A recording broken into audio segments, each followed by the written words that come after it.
Chers amis, chers abonnés, bonsoir. Il est bien vrai qu'aujourd'hui, je n'ai pas prévu de chronique, mais je ne peux rester insensible face au chaos qui se déroule sous nos yeux en République française. La France qui est dans une situation lamentable. Aujourd'hui, on découvre en France des scènes plutôt qu'on a connues de l'Afrique, des scènes que les médias français se faisaient le plaisir et continuent de se faire le plaisir d'ailleurs de diffuser sur l'Afrique. Aujourd'hui, le vent a tourné de direction et c'est ce que nous allons voir dans quelques instants. Et ensuite, on fera le parallèle avec ce qu'on a toujours connu dans les médias de propagande français. Mais avant, je vous invite à suivre patiemment cette courte vidéo d'une minute qui nous montre l'ampleur du chaos qui se déroule en France aujourd'hui même, y compris dans la capitale française, Paris, la sublime Paris.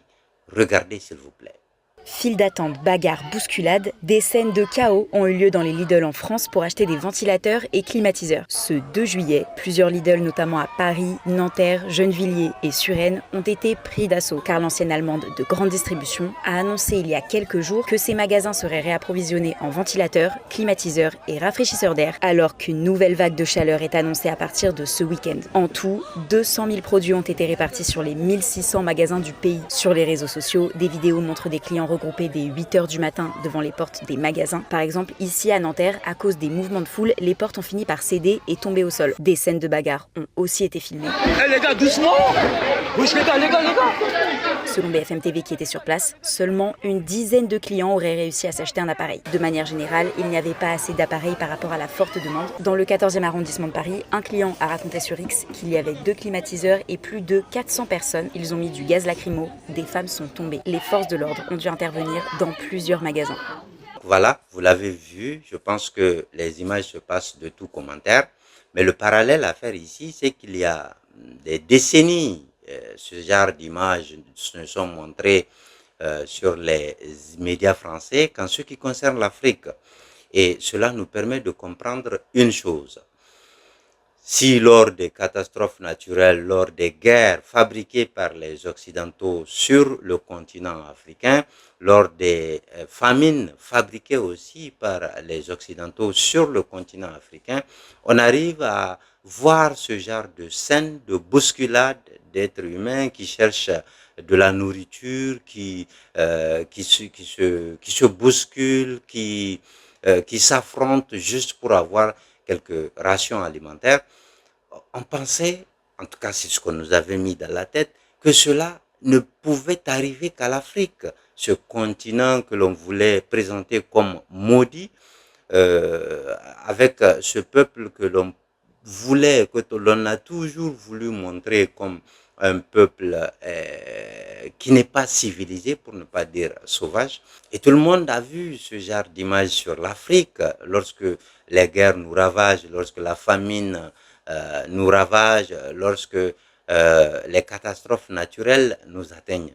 Et on ne pensait pas en tout cas que ce genre de situation pouvait arriver en Occident, notamment dans la métropole française qui s'est toujours présentée comme un paradis terrestre dans lequel il n'y a et il n'y aura jamais de problème.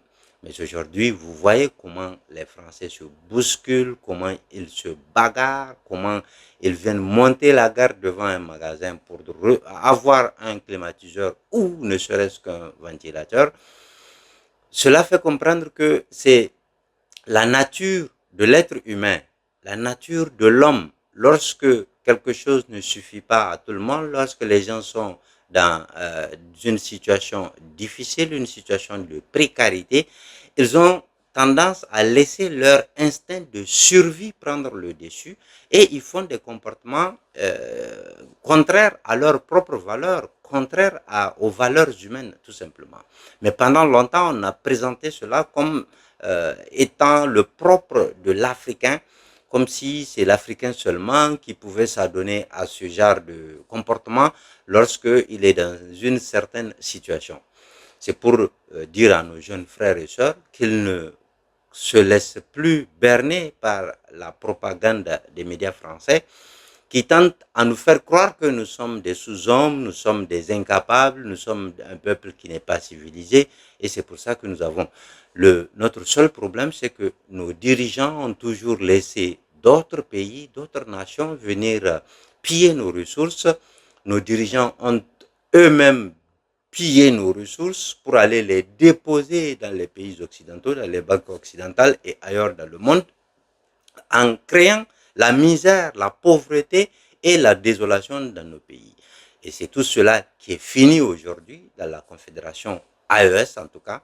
Et c'est pourquoi vous voyez, malgré la guerre, nous sommes debout, nous avons à manger, nous vivons, nous dormons, nous travaillons, nous faisons tout ce que nous avons à faire et on ne voit plus ce genre de scène de chaos, ce genre de scène de misère un peu partout dans nos trois pays que sont le Burkina Faso, le Mali et le Niger. Cela doit nous renforcer dans notre combat d'améliorer nos conditions de vie parce que nous sommes les seuls à pouvoir améliorer nos conditions de vie et nous ne devons attendre de personne qu'ils viennent améliorer nos conditions de vie. Nos conditions de vie, nous ne pouvons les améliorer que par le travail, par la bonne gouvernance de nos dirigeants qui doivent bien gérer les biens de la cité et par notre détermination à nous prendre en charge, à ne compter sur personne.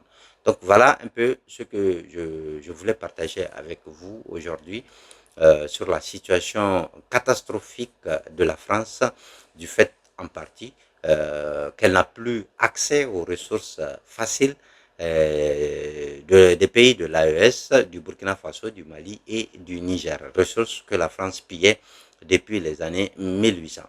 Merci et à très bientôt, Inch'Allah.